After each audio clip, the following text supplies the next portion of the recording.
ఆ బీఆర్ఎస్లో మిగిలేది నలుగురే. 15 రోజుల్లో కాంగ్రెస్లో బీఆర్ఎస్ ఎల్పీ విలీనం. సిగ్గుశరం ఉండాలి దానం నాగేందర్కి మాట్లాడడానికి. నువ్వేమన్నా సక్కనని అనుకుంటున్నావా? నువ్వు శుద్ధపూసవి, నువ్వు ఒక రౌడీ షీటర్వి, నువ్వు బీడీలు అమ్ముకునేటోడివి, నువ్వు పంజాగుట్ట చౌరస్తా కాడ కబ్జా కోరువి, నువ్వు కబ్జాలు చేసి ఎదిగినవు. నువ్వు ఆ పి జనార్దన్ రెడ్డి దయ మీద రాజకీయాలకు వచ్చినోడు, ఆయన డ్రైవర్వి నువ్వు. సరే పోనీ ఆయన ఇన్ఫ్లుయెన్స్, ఆయన రిఫ్లెక్షన్ అన్న కొద్దిగా నీ మీద వాడి కొంచెం రెండు పేదల పార్టీ పెరిదం అయినావంటే పేదల ఆస్తులు కూడా కొట్టేసినటువంటి దుర్మార్గుడి రూప రాక్షసుడు నువ్వా ఎమ్మెల్యేల గురించి మాట్లాడేది? అసలు షురు చేసిందే నువ్వు కదా గురు, మర్చిపోయినావు. ఈ వలసలు షురు అయినవే నీ నుండి మర్చిపోయినట్టు నువ్వు. జర చిన్న మీద చితికింది.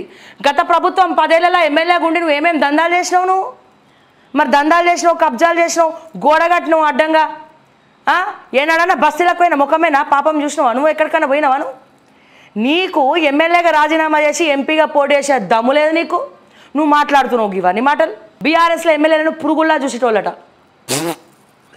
నాకు నవ్వొస్తుంది. దీంతో మాత్రం ఏకీభవిస్తాను నేను. ఎందుకంటే మీరు పురుగులే కదయ్యా. పురుగుల్లా కాకపోతే బొద్దింకల్లాగా చూడాలనా, లేకపోతే పాముల్లాగా చూడాలనా? ఎట్లా చూడమంటావు దానం నాగేందర్? మీరు అందరు పురుగులేనయ్యా, ఎమ్మెల్యేలు పురుగులే. మీ పురుగుల వల్ల మా రైతులు, మా రైతాంగం, మా నిరుద్యోగులు పురుగుల మందు పట్టుకొని తిరుగుతున్నారు. పురుగుల్ని చంపుదామని. భలే సింక్ అయింది కదా టాపిక్. ఏందో అప్పుడప్పుడు అట్లా సింక్ అవుతూ ఉంటాయి నాకు అన్నీ. దానం నాగేందర్, మీ ఎమ్మెల్యేలు అందరూ పురుగులే. అందుకే మిమ్మల్ని కేసీఆర్ పురుగుల్లాగా చూసినట్టున్నాడు. కానీ ఏం చేసిండు? పురుగుల్ని మార్చలే. పురుగుల మందు పెట్టి చంపాలనా? ఆయన పురుగుల మందు పెట్టి చంపకుండా పురుగుల్ని పెంచి పోషించిండు అన్నట్టు. ఈ పురుగుల్ని ఏం చేసిండు? పెంచి పోషించిండు. పెంచి పోషించిన పురుగులు పాపం ఎప్పటికైనా డేంజర్ అని కేసీఆర్ పసిగట్టలేకపోయాడు. మొత్తం ధరణిని అడ్డుపెట్టుకొని దోచుకున్నావు. నిమిషం వెనకాల మొత్తం కబ్జా చేసేవి. ఏమవుతుంది కానీ వాళ్ళ తాటి మట్ట కూడా కాదు. నువ్వు నిన్ను ఎమ్మెల్యేగా పైసలు తీసుకొని ఓట్లు వేసినోడికి చెప్పాలి. నిజంగా ఇటువంటి ఎమ్మెల్యేలని గెలిపించిన పాపం ఎవరిదో కాదు, ప్రజలదే.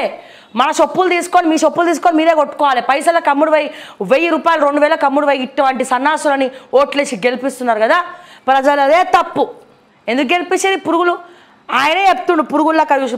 పురుగుల్లాగా చూడక ఎట్లా చూస్తారు మరి? పురుగుల్లాగా చూడకపోతే ఐశ్వర్యరాయలాగా చూడాలా మిమ్మల్ని? ఏం సార్, ఏం మాట్లాడుతున్నావు సార్?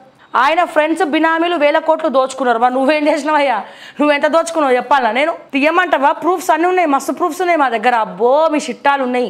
ఆ మన గవర్నర్ రెడ్డి నువ్వు కలిసి ఏం చేసినావు తెలియదా? మాకు తెలియదు అనుకున్నావు? చెప్పమంటావు, చూపించమంటావు, SOT పోలీసులను పంపిస్తావు. ఇక